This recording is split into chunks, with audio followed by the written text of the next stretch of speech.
After I paid for the wedding, my stepsister put up a security guard holding photos of my kids with a sign that said, "Do not let them in." We turned around and left. 2 hours later, her new father-in-law called me directly. "The wedding is off," he said coldly. "They're on their way to your house to beg. Do not answer the door." I heard a knock, and then my name is Jared. I'm 33, oldest child of a dad who remarried when I was 12. Stepbrother to a golden stepsister named Qley who has never stood in a grocery line without someone telling her she's such a vibe. I teach yoga mornings at the studio, private clients in the afternoons, online classes at night when my voice is still warm. I live in a small townhouse with my wife Maya and our 2 kids, Ben, 6, who sleeps with a dinosaur flashlight, and Ava, 3, who calls strawberries red moons. We hang our towels on hooks that always fall. We keep a shoe basket by the door that never has the shoe you need. I don't have a loud life. I have a life of lists. Invoices in a folder. Mats rolled tight, like cinnamon buns. Playlists named Sunrise Slow and Storm Calm. Students call me grounding. Family calls me when something is on fire. I fix schedules. I show up early. I bring food. Qley is 27, permanently backlit. She posts brand deals with oat milk and beige sweaters. She says things like soft launch and quiet luxury and looks bored while saying them. Our stepmom Kira calls her our star. My dad nods like a background musician. Growing up, the script was clear. I'm the steady one. Qley is the main character. At holidays, she changed outfits like the sun changes angles. I carved turkey and refilled water. She curated tables capes. We all clapped. I made peace with being the handler. The guy who carries the extra charger and the granola bars. It's not a bad role. The people you love get fed. You get to be useful. You also get used. The day this story really starts is a Tuesday in May. Morning light on my mat. Class was good. Half full. Strong breath. No one cried during pigeon. I'm wiping down blocks when my phone buzzes. Kira's stepmom. I almost let it ring out. I answer because I always do. "Jared," she says like a small emergency already happened. "Where are you at the studio?" I say, "Everything okay?" "Everything's beautiful," she says. Which means everything is about Qley. We need to talk about the wedding. It's coming together fast. The venue needs a decision by Friday. They mentioned a deposit. I lean on the cubbies where students keep their socks. "Okay," I say slowly. "We'll go over the details at dinner," she says, not asking, but placing an event on my calendar like a fridge magnet. You know Qley's vision. Classic, clean, elevated. She waits. I say nothing. "You always step up," she adds. Her voice gets soft like she's putting a blanket around a demand. "We're counting on you." There it is. The first flicker. Not the money itself. Not yet. Just the sentence that opened every door for years. You always step up. I look out the studio window. A kid on a scooter wipes out, pops back up, rides again. I picture Ben and Ava in their car seats, the crumb graveyard, the sticky hands. I picture my savings spreadsheet with its careful columns. Rent, groceries, preschool, taxes, the oh no fund we finally started. Dinner's at 6. Kira says, "Bring the kids." Qley wants to squeeze their cheeks. "Sure," I say. "Bring Maya, too," she adds. Like my wife is optional. When the call ends, I stand in the quiet studio and feel something I don't often feel. Heat behind my eyes. Nothing has happened yet. Not really. A question arrived wrapped as a foregone conclusion. But I can smell the pattern lighting up like incense after it catches. Slow, then smoke everywhere. I stack the blocks. I refill the sanitizer. I lock the door. On the walk home, a sentence keeps playing in my head. You always step up and in the next breath. At what cost? Dinner at Dad and Kira's is always a small performance. Kira's table is all neutrals and gold forks. There are linen napkins, even when she reheats lasagna. Dad pours wine like it's his new personality. Qley arrives 30 minutes late in something white and slippery. Her fiancé Parker behind her. Parker looks like a golf course. He shakes hands like he bought the trademark Jabber. Qley sings. She uses the nickname she used when I was the kid who chased the ice cream truck for her while she timed me. "My favorite brother." "I'm your only brother," I say. She kisses the air near my cheek. "Still my favorite." Maya squeezes my hand under the table. The kids color quietly on a printout Kira found on Pinterest and calls a kid's station, which is a tray with 2 crayons and a gold-rimmed cup. After salad, Kira brings out a binder. It should be funny. It isn't. She places it in front of me with 2 fingers like a contract. We're keeping it minimal, Qley says, opening to a page with a chandelier that looks like an octopus made of diamonds. Just tasteful moments. Parker points at a photo of a barn that costs more than cars. We're doing it here. Rustic, but modern. Okay, I say.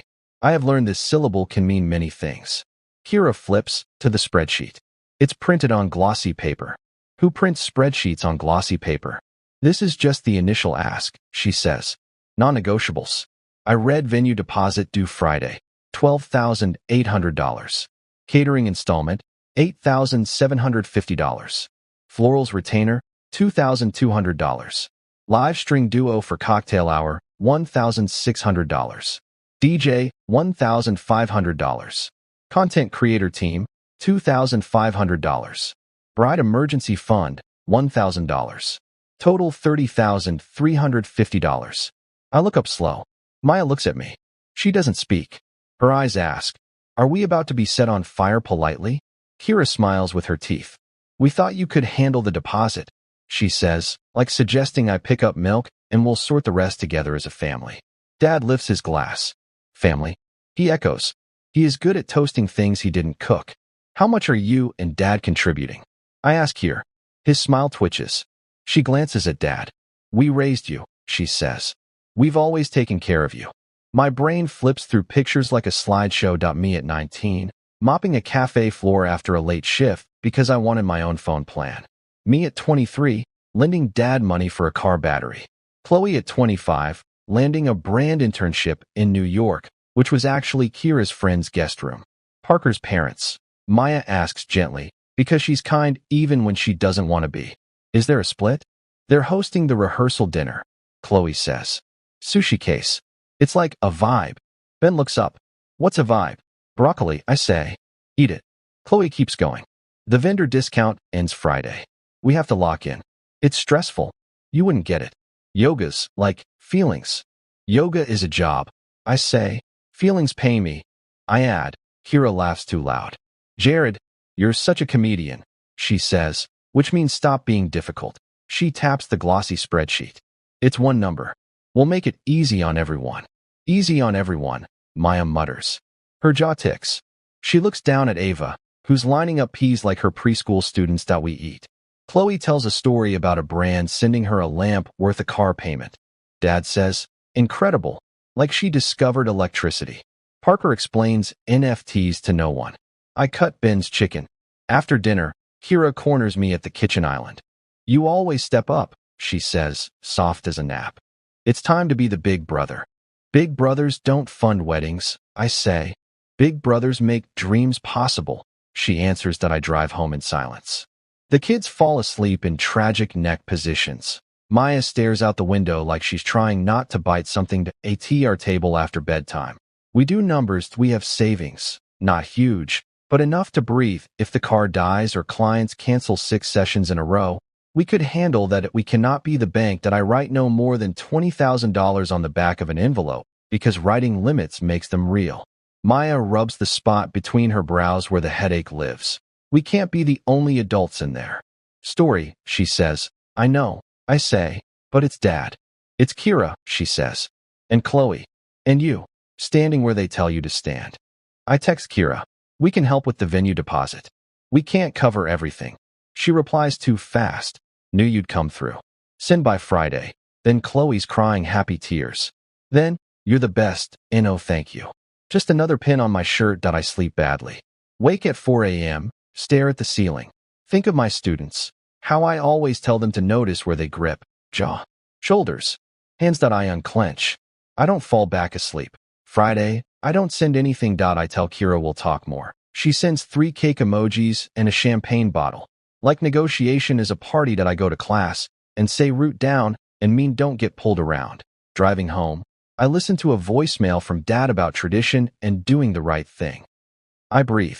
I don't answer. Then the slow squeeze begins. A week later. Retainer due. We'll reimburse ASAP. 2 days after. DJ special ends today. Can you front? Then, content team gave us a deal if we book now. Game changer. Each message is small. None of them say please. They stack like blocks until they're a wall. I hold the line once. Twice. Then Kira cries in a voicemail. I cave.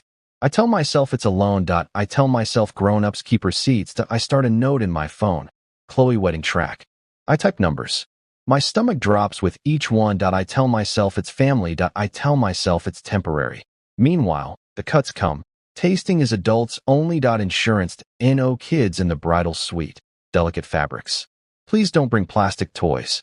They ruin the vibe. The vibe gets bigger than the people. My name becomes a square on a spreadsheet. A week before the wedding, Kira texts, final head count. No kids, right? Bride's vision is upscale. I stare at the screen. I type.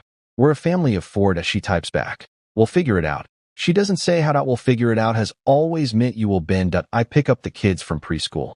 Ava shows me a sticker of a frog and calls it a green moon. Ben asks if he can wear his dinosaur tie to the wedding. I say yes. I swallow something that tastes like a penny. The day before, I drive Parker across town to pick up cufflinks because his Tesla needs a charge. He plays a podcast about optimization and calls me champ. Back home, Maya looks at me like I'm telling a bad joke that won't end.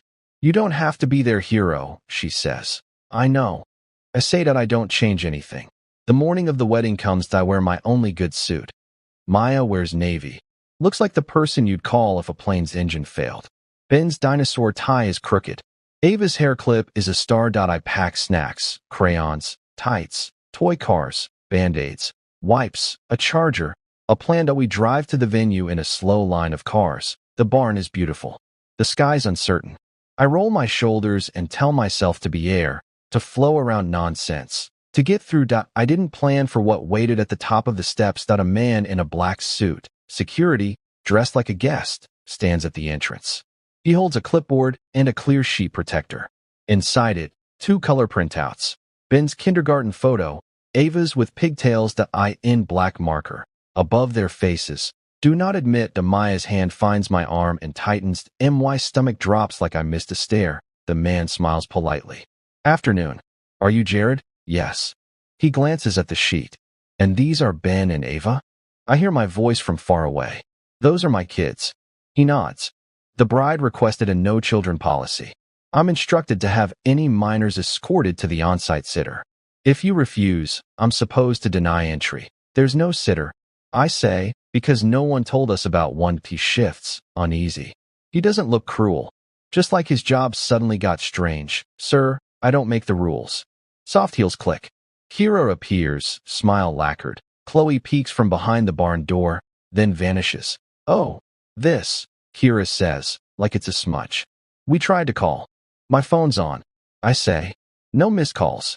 It's for the aesthetic, she says. Adult-only events photograph better. Candles. Glassware. Maya's voice stays even. You printed our children's faces for security. It's not personal, Kira says. It's logistics. Ben looks up. Did we do something bad? No, buddy, I say. You did nothing wrong. A guest passes, eyes skimming us like we're a hazard. The planner chirps about fragile rentals and floats away. Let's not make a scene, Kira says in her church voice. It's Qley's day.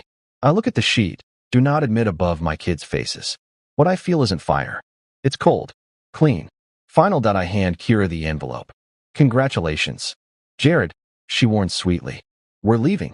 Maya takes Ava's hand. I take Ben's. The guard says nothing. The gravel crunches. The sky turns gray. I in the car. The kids whisper about fries and frogs.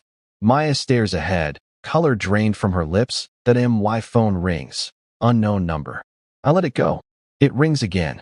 Jared, a voice says. Martin, Parker's father. I saw the list. The photos. The wedding's off. I don't open the door when Qley knocks. Messages flood in, begging, blaming, spinning. I flip my phone face down and make grilled cheese. Real life keeps going. Martin pulls his funding. This isn't revenge. It's consequences. I send an email listing wedding costs. $29,350, minus credits. $23,350 due. Kira calls it a threat. Dad wants to talk. Qley mocks. Parker offers to fix it. When Dad shows up, he says I could have kept peace. Peace without respect is silence. I tell him. I'm done performing silence. Martin recovers $6,200. Parker starts payments. First month on time, second late, then steady again. The family chat dies. Dad sends memes. Kira posts about choosing light. I choose groceries. My kids laugh. I sleep better. Months later, Qley visits. You made a scene, she says. You made a list, I reply. It was Ben's photo. We agree to keep our distance. Hello at birthdays, no money, no guilt. Payments finish. Martin emails, balance 0. Kira says they're disappointed. I'm not no more being the one who steps up. Boundaries, not revenge. Closure.my kids on my lap. Maya by my side. The house smelling like toast. People will call it dramatic. But boundaries only feel rude to those who profit from your silence. That I didn't slam doors. I just stopped standing where I was told.